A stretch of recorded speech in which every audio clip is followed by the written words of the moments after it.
Hello, and thank you for watching this week's Bible study. We are in chapter 39 of Genesis this week, and last week we learned about the story of Joseph and the famous coat, and that his brothers sold him in Egypt. So with that said, I want to start the chapter off today to let you know that there is a lot of similarities between what happened to Joseph and eventually Jesus Christ. And I want to read off to you a couple of them so that you understand when people talk about the story of Joseph having the similarities to later on to the Messiah, you're going to understand why the similarities are there. So let's go over these really quickly before we start reading our chapter today.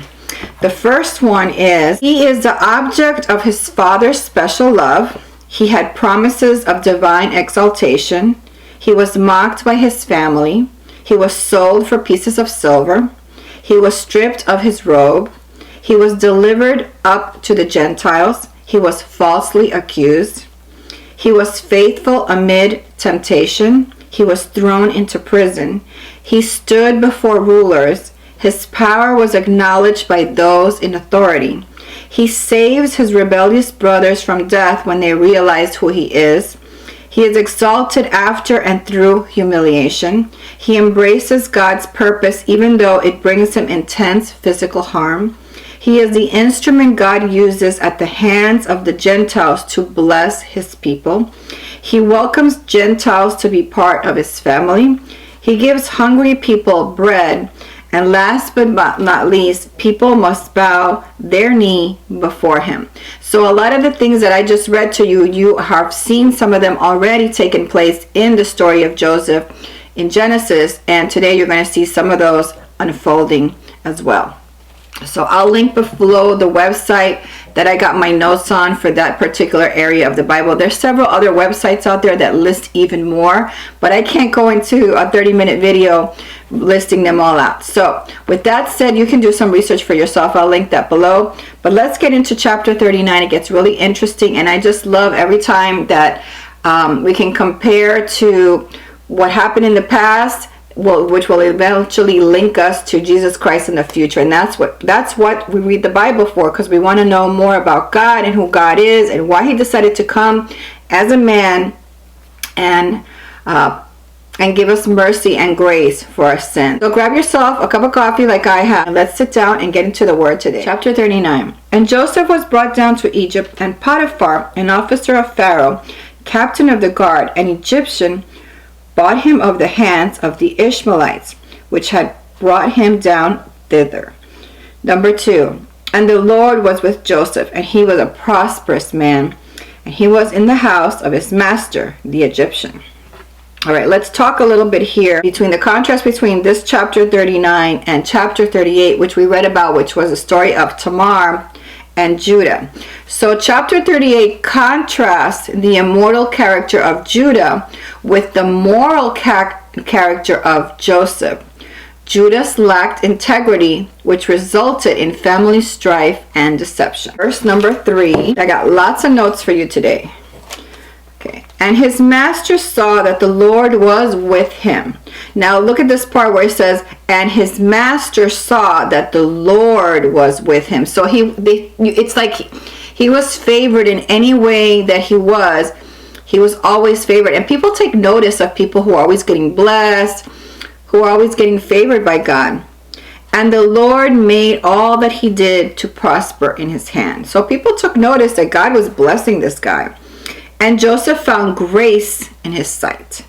And he served him, and he made him overseer of his house. And all that he had he put into his hand. So he was an endeared servant in the house of Potiphar. Number 5. And it came to pass from the time that he had made him overseer in his house and over all that he had, that the Lord blessed the Egyptian's house for Joseph's sake. And the blessing of the Lord was upon all that he had in the house and in the field. And he left all that he had in Joseph's hand, and he knew not aught he had save the bread which he did eat. And Joseph was a goodly person, and well favored. And verse number 7. And it came to pass after these things that his master's wife cast her eyes upon Joseph, and she said, Lie with me. Now, when it says here, cast her eyes, this is the wife of Potiphar, his boss basically, and the most important person in the land of Egypt. His wife had lust because she cast her eyes upon him. Her eyes were lustful. She's a lustful woman. Verse number 8. But he refused and said unto his master's wife, Behold, my master wotteth not what is with me in the house, and he hath committed all that he hath to my hand. Now, in verse number 8, my note says that he resisted her advances multiple times. He struggled at being worn down by Potiphar's wife. Self-control is eroded by a daily provocation, and that's what she was trying to do. We'll get to it now in this next chapter, in this next verse, number 9. There is none greater in this house than I, neither hath he kept back anything from me, but thee, because thou art his wife. How then can I do this great wickedness and sin against God? Notice that he's always mentioning God. He doesn't want to sin against God. It's very important to him. And he knows that he's being blessed. He knows that he's being favored. I'm reading from my notes. It says, Joseph didn't make up any other excuse. He was straight with her about disobedience to God. He didn't beat around the bush. He went straight out to her and let her know that his God was not going to like this. Under pressure, excuses are easily rationalized away. Even to consenting adults, it is called sexual sin. So we have to be careful when people put us under pressure for sexual sin. He avoided her advances and ran from her. This is from my notes. He ran from the temptation because it was so strong. And we'll read that now as we get into verse number 10. And it came to pass, as she spake to Joseph day by day. So what she was doing here was, like I said before, she was eroding his self-control by daily provocation. She was all the time, after him. It was like she was stalking him, basically. That he hearkened not unto her to lie by her or to be with her. I mean, she had an insatiable lust for this guy, and she just wouldn't stop. Number 11, and it came to pass about this time that Joseph went into the house to do his business, and there was none of the men of the house there within. So he was there to do his work, and then he realized that he was the only one that was there. Now, some people will say you can change that around and you can say that he was going there with the intention, because it says he went into the house to do his business. Some people will argue with you and say, well, he was going to go ahead with her and he was going to sleep with her. Number 12, and she caught him by his garment, saying, Lie with me. And he left his garment in her hand and fled and got him out. All right, so let's talk for a second on the garment situation. Some people say that he was, like I said before, he was going to do it, but the reason that he stopped his lust, he got self-control was because when she took off the garment, he had a vision of his father, because remember, his father was the one that gave him the coat. So that was the removal of that garment that he had, that coat that he had, that robe or the tunic, was an indication of him remembering his father. And some people say also that Joseph didn't do a good job in really, he was kind of a narcissist. And if you go back to the earlier chapters that we read, how he was, high and mighty a lot of the times, he could have been a narcissist, and eventually he's going to have spiritual change from God. But he could have told his father that he was okay or something. He never contacted his father. So was he a narcissist? It could have been, but he's a narcissist that believed in God. So right here, this is the evidence showing you that this could have been something where this triggered something inside of his narcissistic self, where he remembered his father and his place on this earth. 13, and it came to pass when she saw that he had left his garment in her hand and was fled forth, that she called unto the men of her house and spake unto them, saying, See, he hath brought in an Hebrew unto us to mock us. he came in unto me to lie with me, and I cried with a loud voice. So Potiphar's house, I'm reading from my notes, she was evil. And that's a lot of the things that Satan does. Satan tempts and then he accuses. And a lot of times here when we hear temptation and then accuses the brethren, this is pretty much what she's doing here. She's acting in rebellion to God, and this is what she's doing. So she also wants to diminish her husband at this point, because she's saying, see, he hath brought in a Hebrew. She's trying to make him, put him down, to show that he is not even part of who they are. He's not an Egyptian. He's a Hebrew. Like, he's a low life. To try to get her condemnation of him to have more value, because he is a Hebrew. He was a Hebrew. Another point here that I want to go back to number 14, because I missed this in my notes, or number 14, when she said that she called unto the men of her house and spake unto them, saying, see, he hath brought in a Hebrew unto us to mock us. He came in unto me. In my notes, I wrote here that this part here where she says, see, he hath, this indicates subconscious contempt for her husband. So there was definitely, I get a feeling from these passages that there's some kind of situation between Potiphar and his wife, where he knows what she's made out of and she doesn't really respect him much. All right, let's go on to the next one. This is 15. And it came to pass when he heard that I lifted up my voice and cried, that he left his garment with me, and fled and got him out. So she's suggesting here in this one where it says he left his garment with me, she's making a suggestion that he got naked, is the way that she's saying it, to kind of give the illusion that he had taken off his garment to go to bed with her. Number 16, and she laid up his garment by her until his Lord came home. Number 17, and she spake unto him. So her Lord is Potiphar. Potiphar, she's waiting for Potiphar to come home so that she can tell him what happened. And she spake unto him according to these words, saying, the Hebrew servant. Now she's making sure that he knows that he is beneath her and everybody else there. The Hebrew servant which thou hast brought unto us. And she's putting the blame on her husband, because she's saying, which thou hast brought unto us, came in unto me to mock me. Number 18. And it came to pass, as I lifted up my voice and cried, that he left his garment with me and fled out. So here it is again. She's giving this impression that, she was a victim and that he was, trying to hurt her.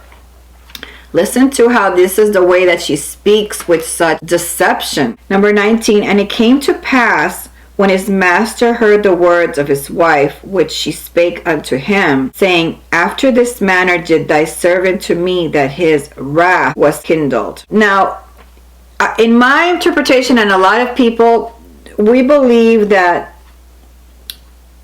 Potiphar was not trusting of his wife, and he didn't support her. He might have already known that she did kind of things like this where she chased men around. And let me go to my notes here for a second, where it says Potiphar's anger could be awareness for his wife's sexual appetite, and angry because he had to imprison a trusted, valuable servant. Remember, he was being blessed with this man working for him, and it saddened him to have to imprison him. But at the same time, he also knew that his wife had a sexual appetite. Number 20, and Joseph, master, took him and put him into the prison, a place where the king's prisoners were bound, and he was there in prison. This is Potiphar now taking Joseph to the prison. It wasn't that he sent him off with some slaves. He actually walked him to the prison. And this is the reason why I think in my notes it says he would explain to Joseph that failure to imprison him would put pressure on him, because she was regularly unfaithful. So if she was regularly unfaithful to her husband, he would tell Joseph that his failure to imprison Joseph would mean that people can call to question the legitimacy of his children, and that would hurt his royalty.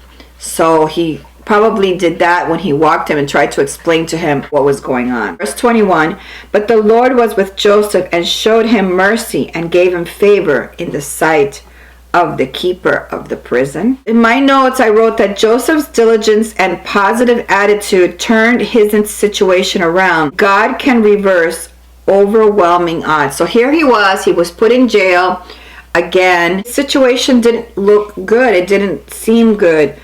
But he had a positive attitude. He believed in his God, and he was trusting in his God by this passage here. Number 22, and the keeper of the prison committed to Joseph's hand all the prisoners that were in the prison, and whatsoever they did there, he was the doer of it.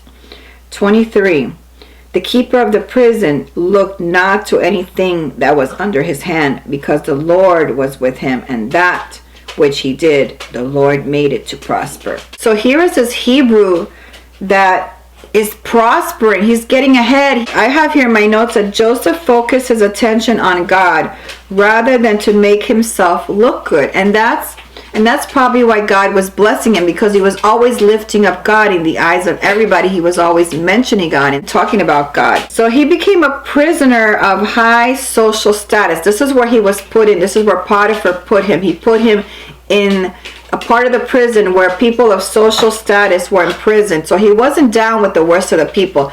So he probably was grateful for the fact that he was in a better place than most other people would be. All right, so let's go now to chapter 40, where we're going to talk about how similar this story also, they're very similar, Joseph, to Daniel's story, because later in the Bible, I'm reading from my notes, he also rises to power. Both were spotless in their record. Unlike others, with exception of Jesus Christ, Daniel and Joseph were spotless. They didn't have they weren't like crooks. They didn't have incest that they were a part of or anything like that. So let's get into chapter 40, because it gets really super interesting, the story. Number 40. Verse number 1. And it came to pass after these things that the butler of the king of Egypt and his baker had offended their lord the king of Egypt. And Pharaoh was wroth against two of his officers, against the chief of the butlers, and against the chief of the bakers. And he put them in ward within the house of the captain of the guard, into the prison, the place where Joseph was bound. So now he's putting these people, remember we talked about, this was like the place for social status when they were at a higher level in the royal house, that they would be put in this place. Number 4, and the captain of the guard charged Joseph with them, and he served them, and they continued a season in ward. And number 5, and they dreamed a dream, both of them, each man his dream in one night, and each man according to the interpretation of his dream, the butler and the baker of the king of Egypt, which were bound in the prison. Number 6, and Joseph came in unto them in the morning, and looked upon them, and behold, they were sad. Number 7, and he asked Pharaoh's officers that were with him in the ward of his lord's house, saying, wherefore look ye so sadly today? And they said unto him, we have dreamed a dream, and there is no interpreter of it.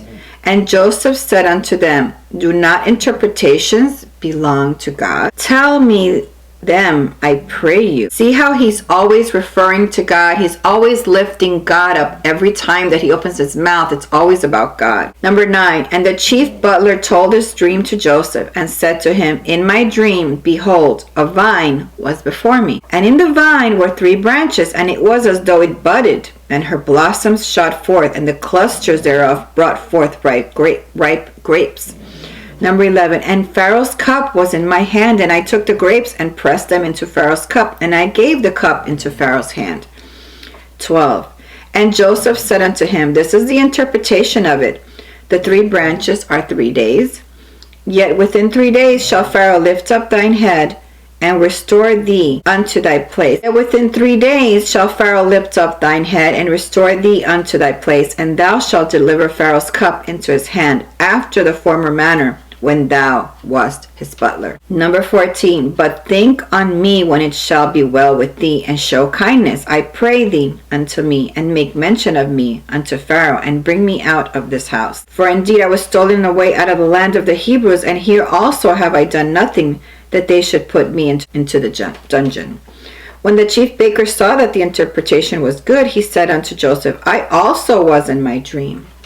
And behold, I had 3 white baskets on my head, and in the uppermost basket there was of all manner of baked meats for Pharaoh, and the birds did eat them out of the basket upon my head. Number 18, and Joseph answered and said, this is the interpretation thereof. The 3 baskets are 3 days. Yet within 3 days shall Pharaoh lift up thy head from all thee, and shall hang thee on a tree, and the birds shall eat thy flesh from of thee. Number 19 is giving the suggestion of capital punishment when he was going to hang on a tree. That's an example. So in this interpretation, we talked about before in the beginning of my Bible study how there's a lot of references made between the story of Joseph and Jesus Christ. And in this particular chapter 40, there's also some of that where you're going to see the 3 days is mentioned here. In 13, you mentioned the 3 days. And also, again, it's mentioned here again, there's 3 days. So there's the 3-day significance of the resurrection. And the other thing that's mentioned here is the bread and the wine. One had the bread basket and one had the wine. I'm reading from my notes. Joseph had a gift for interpreting dreams and to solve the problem of an early warning. It's not just about interpreting the dream. That was not just it. But he also had this knack for solving the problem of an early warning. It's kind of like, there's 2 parts to this prophetic gift that he's been given. One is to actually interpret, but the second part is to actually solve the problem, because if this is like a warning, you have to be able to solve this problem. And we'll read later how this all happens, how he actually saves Egypt because of this dream that he has later for Potiphar. All right, let's go to verse number 20. And it came to pass the 3rd day, which was Pharaoh's birthday, he made a feast unto all his servants, and he lifted up the head of the chief butler and of the chief baker among his servants. It was a custom back then for pharaohs on their birthday to release prisoners, and that was just a custom back then. 21, and he restored the chief butler unto his butlership again, and he gave the cup into Pharaoh's hand. But he hanged the chief baker, as Joseph had interpreted to them. So all of Joseph's interpretations for the dreams that they had in the jail came true. Yet did not the chief butler remember Joseph, but forgot him. So the chief butler, who was put back into his position, did not put in a good word to Potiphar about him. So he forgot him basically for 13 years. That's a long time that he forgot him. Chapter 41 now. And it came to pass at the end of 2 full years that Pharaoh dreamed, and behold, he stood by the river. And behold, there came up out of the river 7 well-favored kine and fat-fleshed, and they fed in a meadow. And behold, 7 other kine came up after them out of the river, ill-favored and lean-fished, and stood by the other kine upon the brink of the river. And the ill-favored and lean-fleshed kine did eat up the 7 well-favored and fat kine. So Pharaoh awoke, and he slept and dreamed. This is verse 5. The 2nd time, and behold, 7 ears of corn came up upon one stalk, rank and good. And behold, 7 thine ears, and blasted with the east wind sprung up after them. And the 7 thin ears devoured the 7 rank and full ears. And Pharaoh awoke, and behold, it was a dream. And it came to pass in the morning that his spirit was troubled. And he sent and called for all the magicians of Egypt and all the wise men thereof. And Pharaoh told them his dream. But there was none that could interpret them unto Pharaoh. So let's go to my notes for a second. I want to talk to you about that in this verse number 8. Magicians and wise men studied art and sciences. They read the stars, they predicted the future, and performed magic. Their power was more satanic they could not reveal God's dream to Pharaoh because this was something that God was doing in Joseph's life. So none of these people were able to interpret this dream because this was going to be the plan of God. Number 9, then spake the chief butler unto Pharaoh, saying, I do remember my faults this day. Pharaoh was wroth with the servants, and put me in ward in the captain of the guard's house, both me and the chief baker. And we dreamed a dream in one night, I and he. We dreamed each man according to the interpretation of his dream. So here is that butler telling Pharaoh the story because he remembered, oh, this guy interpreted my dream and it came true. And he also interpreted for someone else that I witnessed, and that came true too. So now he remembered Joseph 13 years later. And this is God's plan. And wouldn't you know it, if Joseph was a narcissist, even though he believed in God and he loved God because he was raised according to his father with the love of God, 13 years in a jail cell, and he was still positive, would have changed him spiritually, his character. And I think sometimes some people need to have that quietness in their heart to really know God. This was probably the plan of God. Number 12, and there was there with us a young man, an Hebrew servant, to the captain of the guard, and we told him, and he interpreted to us our dreams, to each man according to his dream he did interpret. And it came to pass as he interpreted to us, so it was. Me he restored unto mine office, and him he hanged. So he's telling him what, how this whole interpretation happened in the jail cell. Number 14, then Pharaoh sent and called Joseph, and they brought him hastily out of the dungeon, and he shaved himself and changed his raiment and came in unto Joseph.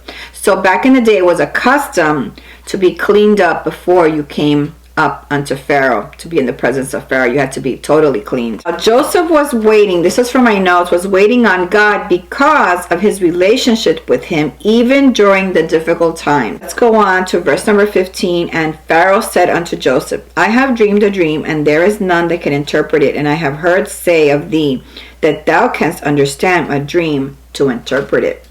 Number 16, and Joseph answered Pharaoh, saying, it is not in me. God shall give Pharaoh an answer of peace. Wow. Joseph gave the credit to God to Pharaoh, and he honored God in front of Pharaoh. That is total worship. Wow. No wonder God was favoring him. Number 17, and Pharaoh said unto Joseph, in my dream, behold, I stood upon the bank of the river, and behold, there came up out of the river 7 kind flatfish, and well favored, and they fed in a meadow. And behold, 7 other kind came up after them, poor and very ill favored, and lean fleshed, such as I never saw in all the land of Egypt for badness.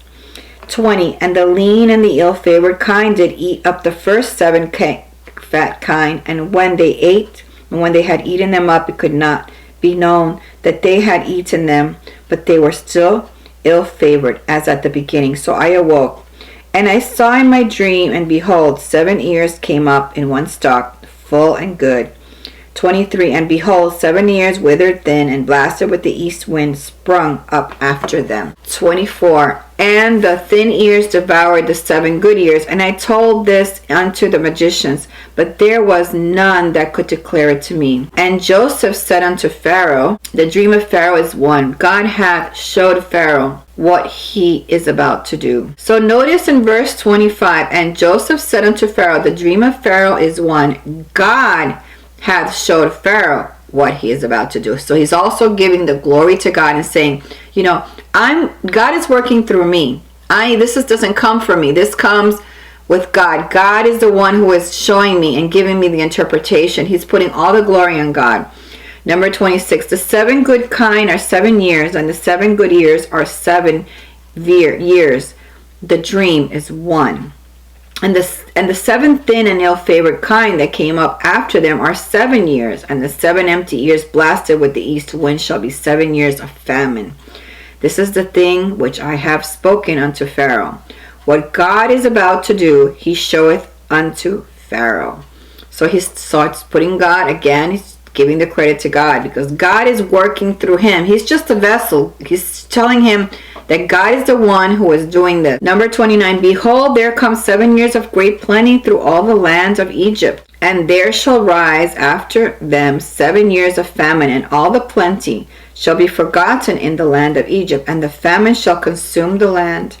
And the plenty shall not be known in the land by reason of the famine following, for it shall be grievous. And for that the dream was doubled unto Pharaoh twice. It is because the thing is established by God, and God will shortly bring it to pass. So what he's trying to say is because he had the dream twice, it was to let Pharaoh know that this was not something conjured up.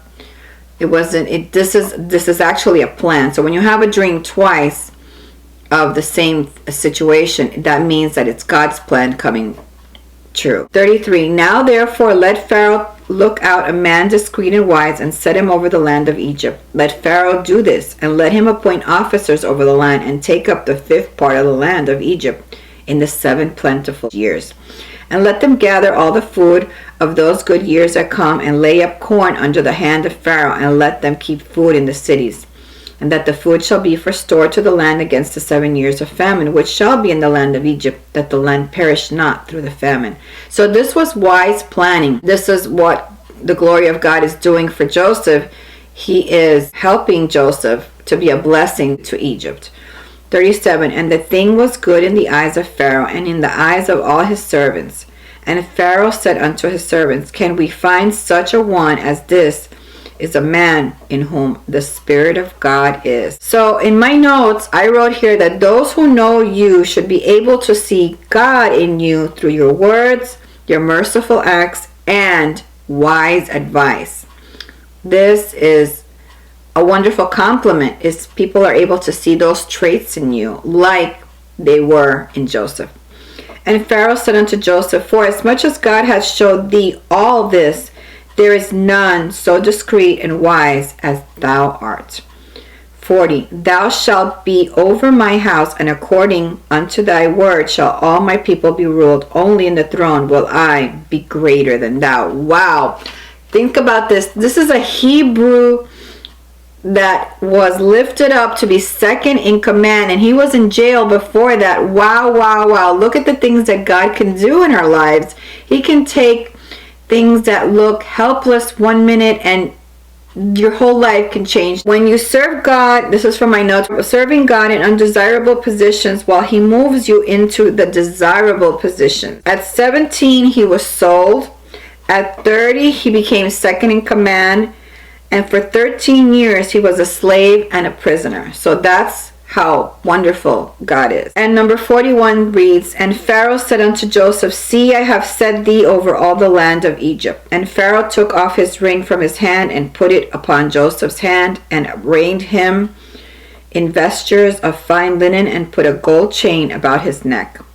And he made him to ride in the second chariot which he had, and they cried before him, bow the knee, and he made him ruler over all the land of Egypt. Wow. Bow the knee is to regard a Hebrew as an Egyptian. Look how the story ended up. A Hebrew was treated as an Egyptian, so they would bow the knee to him. And Pharaoh said unto Joseph, this is verse 44, I am Pharaoh, and without thee shall no man lift up his hand or foot in all the land of Egypt. 45, and Pharaoh called Joseph's name Zaphnath-Paneah, and he gave him to wife Asenath, the daughter of Potiphera, priest of On. And Joseph went out over all the land of Egypt. And Joseph was 30 years old when he stood before Pharaoh, king of Egypt. And Joseph went out from the presence of Pharaoh, and went throughout all the land of Egypt. And in the 7 plenteous years the earth brought forth by handfuls. Verse 48, and he gathered up all the food of the 7 years which were in the land of Egypt, and laid up the food in the cities, the food of the field which was round about every city laid he up in the same. And Joseph gathered corn as the sand of the sea, very much, until he left numbering, for it was without number. And unto Joseph were born 2 sons before the years of famine came, which Asenath, the daughter of Potiphera, priest of on bare unto him. And Joseph called the name of the firstborn Manasseh, for God said, He hath made me forget all my toil and all my father's house. So the meaning of the word Manasseh was forgetfulness. So he was to forget all the things that he had toiled with, all of the problems that he had. That was his firstborn. And the name of the second, this is verse 52, called he Ephraim, for God hath caused me to be fruitful in the land of my affliction. And the meaning of Ephraim is fruitfulness. And later on we'll learn that Jacob will adopt Manasseh and Ephraim, and they will become part of the tribes of Israel. Number 54, and the 7 years of dearth began to come according to as Joseph had said, and the dearth was in all lands, but in all the lands of Egypt there was bread. So this famine that came after the 7 years of plenty was widespread. So I'll read you from my notes. Perfect conditions were required for perfect crops. No chemical fertilizers or pesticides. Variance in rainfall or insect activity could be their downfall, resulting in great hunger. Lack of storage, transportation, and refrigeration would cause a desperate situation to all. 7 years of this famine would wipe them out, and this is probably what occurred. They had some situation that happened there. Let's go to 55. And when all the land of Egypt was famished, the people cried to Pharaoh for bread, and Pharaoh said unto all the Egyptians, go unto Joseph. Sorry about that. My camera battery died because I didn't charge it earlier today. So let's continue on so we can finish this chapter. We're almost done. Just when I was finishing, right? All right, so I'm using my phone right now to film the rest of this video. Number 55, and when all the land of Egypt was famished, the people cried to Pharaoh for bread, and Pharaoh said unto all the Egyptians, go unto Joseph, what he saith to you. And they stockpiled all of the grain, and then they sold it to the people. Well, Pharaoh sold it to the people. This was, Pharaoh got rich out of all of this. Now the grain was able to be stored longer than any other food, so that's why they stockpiled the grain. Number 56, and the famine was over all the face of the earth, and Joseph opened all the storehouses. Now listen to this. It was all over the face of the earth. People were coming from all over when they heard that these people were prepared. They had stockpiled. So they came from all over the world just to come and get some food. You can imagine how rich they got for being efficient in their planning. And sold unto the Egyptians, and the famine waxed sore in the land of Egypt. The 57, and all the countries came into Egypt to Joseph for to buy corn, because that the famine was so sore in all their lands. So we're going to leave it at that. That was chapter 42. We will read next week. But before we go, I want to bring you to Psalm 105 from my notes. This is important. We're going to take a little sidetrack to 105 in the Psalms. Verse number 14 in chapter 105 of Psalms. We're taking a sidetrack over there. And it says, he suffered no man to do them wrong. Yea, he reproved kings for their sakes. 15, saying, touch not mine anointed, and do my prophets no harm. 16, moreover, he called for a famine upon the land. He brake the whole staff of bread. Number 17, he sent a man before them, even Joseph, who was sold for a servant. Number 18, whose feet they hurt with fetters, he was laid in iron. Number 19, until the time that his word came, the word of the Lord tried him. 20, the king sent and loosed him, even the rulers of the people, and let him go free. 21, he made him Lord of his house and ruler of all his substance. Number 22, to bind his princess at his pleasure and teach his senators wisdom. So as you can see that it's mentioned later on in the Psalm what Joseph did in this chapter. And then next week, we're going to go into chapter 42 when it starts to get interesting, and his father runs out of food, and his brothers, and he sends him out to get food, and he sees his brothers for the first time in a long time. And that's going to be a super interesting chapter, and this is the plan of God. This is the way that God is. So I thank you so much for watching today. I am glad that you were here. Please follow me next week as we go to chapter 42 and so on. And if you have any prayer requests, please leave it down below. And remember to always think about Jesus Christ and to put him first in your life and repent of your sins. And you can have a wonderful life too. That's what the Bible tells us. And we should be all grateful of his love and his kindness and all the things that he does, and that his word shows us how we have to walk with him. So I thank you so much for watching today. I hope you all have a lovely day. God bless. I'll see you next week. Bye.